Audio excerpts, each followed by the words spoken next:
Hello, Virgo, and welcome. I'm Adriana. I'm a soul guidance coach. I work with sensitive, self reflective souls who are ready to choose growth. I have an intuitive message for you this week about your spiritual journey. Let's get started. So, theme card of the week, Two of Cups. Mutuality and balance, especially in relationships, but also in the relationship with yourself. Virgo, I'm reminded of I think it's an esoteric archetype that talks about Virgo as that dichotomy between the mother and the child. That it's about that a Virgo life is about learning to be the mother and the child at the same time. When I think of that with these two cards, with these two figures, we're talking about the adult self and the inner child being nurtured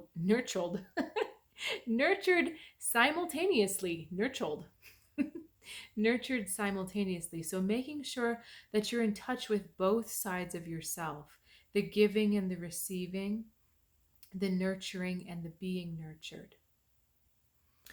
Okay, let's get an energy read for you. 10 of Cups, another Cups card.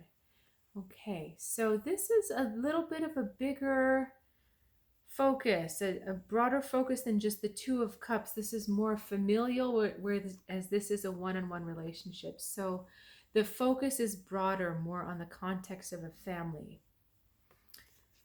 What is coming out of this card?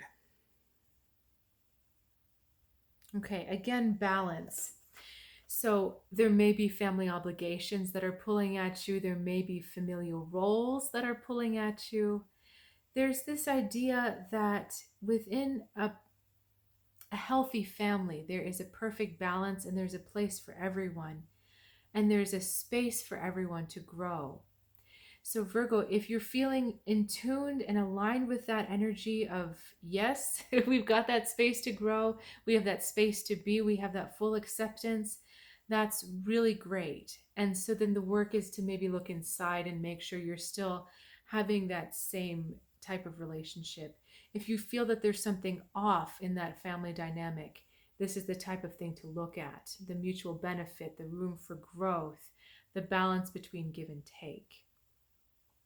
Okay, let's see where we go next. I wanted to take this moment to thank you for sharing this sacred space with me while we uncover your next message. All right, we're in a totally different world all of a sudden. 7 of Wands, 9 of Wands, and 8 of Cups.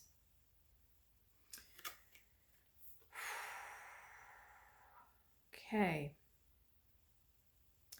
The 8 of Cups talks about going on a journey. Wow, it's interesting. The whole message just suddenly clicked into focus.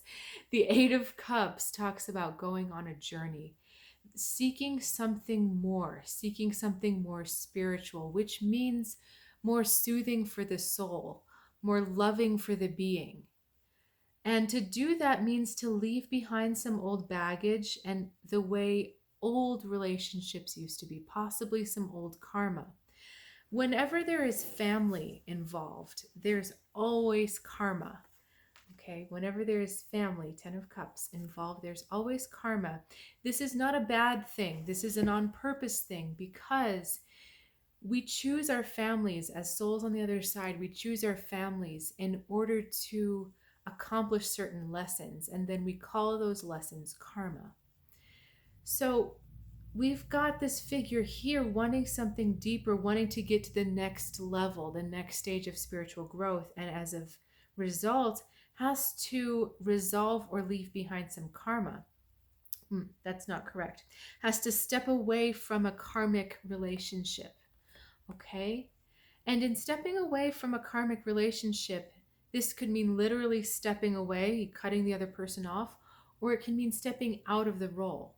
Very easy relationship is when a child reaches adulthood, the parent steps back as the primary caregiver, because now it's the child turned adult's turn to take care of themselves.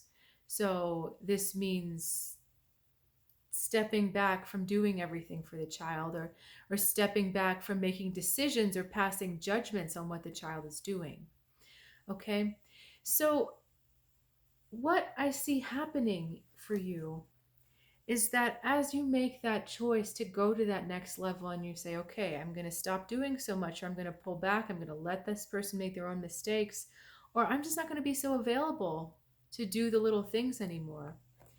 You get to a place where you are determined not to leave.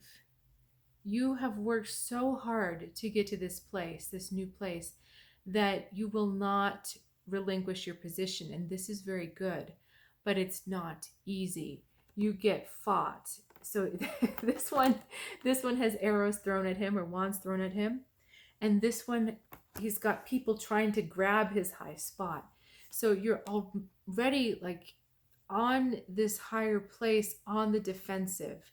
No one's welcoming you there. No one's supporting you being there. In fact, a lot of people are probably pissed off that you're there. People may be even throwing the verbal equivalent of weapons, saying bad things about you, giving you negative, giving you mouthing off, like verbally saying things that are not nice, throwing barbs at you, and doing whatever they can to try to pull you back down, to unseat you from that place. But Virgo, it's all right. The good news is that this guy fends them off, and this guy never gets hit by those particular wands. He's been wounded by other things in the past. And that's the other thing, because you're so tired of feeling hurt or feeling worn out or just completely like, oh God, you're tired of the expense to yourself. And that's part of the reason why it's easier to maintain that higher position. It's easier to do that now because you're just not, you have more at stake. You're not willing to give up so much of yourself anymore. So the good news is that these people don't win. The words don't get the better of you. The people trying to pull you back down, it never works. But this week, Virgo, it can just feel like you're alone. And here's where we come back to the Two of Cups. Any of the people that are throwing these weapons, whether they're wands or whether they're wands, these are both wands cards. They're kind of pikes. They're more like pikes on this card. Whoever is throwing these is not this. Okay? Whoever is throwing that negative stuff back at you, that negative energy back at you, is not ready for this right now. I'm not saying that they'll never be ready, but I'm saying that right now they are not ready for that. So until they can stop throwing negativity your direction, until they can start supporting your choice, understanding that it's time to do what's best for you, and they, if they love you, need to support that. Until that point, you need to step away and make sure that your relationship with yourself is going well, is going okay, that you're providing the nourishment and support, because you're not going to get it here. You've got to provide that for yourself. Okay, Virgo, that was a bit of a tough one, but the good news is that you're doing fine. You know, it's the right thing. So thank you again for sharing this time with me. Please like and subscribe if you haven't already. And I invite you to check out soulguidancewithadriana.com for any future guidance or intuitive reading needs. I'll look forward to seeing you next time. Have a good week, Virgo.